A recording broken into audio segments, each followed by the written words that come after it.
Hello beautiful people, welcome to my channel. As I told you in my not last video, pero isang video ko, one of my video, na ngayon, na nasa vacation ako. Gusto ko na kahit isang bisis lang, isang linggo ay meron kaming salo-salo dito sa bahay ni Sven Eric. Kasi pag nagtatrabaho ako, yung pagod na pagod ako parati, siyempre pag-uwi ng bahay, magluluto siyan naman, hindi talaga ako nagluluto niya ng pagkain niya dahil ngayong patanda-tanda na siya.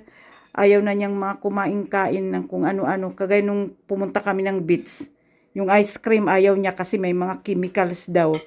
Mga ganun. Yung kung ano lang, nay. Der, dum tvo, di salad. Yeah. So, yeah, pordot. Kaya yung mahirap siyang pakainin.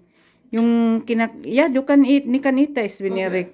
Yung kinakain niyan araw-araw, brown bread. Pagkatapos yung herring na nasa in the glass na iba-ibang yung flavor, gusto lang niya yung sibuyas na flavor. Pagkatapos yung shrimp salad, yun. At saka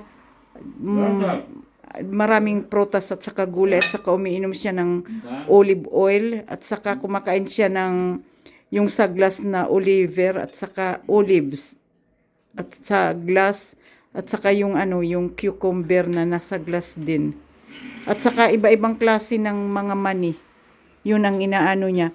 Hindi ko nga malaman bakit siya ay high bad cholesterol siya. Hindi naman yan talaga kumakain ng karne. Pag kahit sa sa McDonald's, talagang hindi yan paminsan-minsan lang. Galit pa ako kasi sinabihan talaga yan ng doktor na kumain ng karne.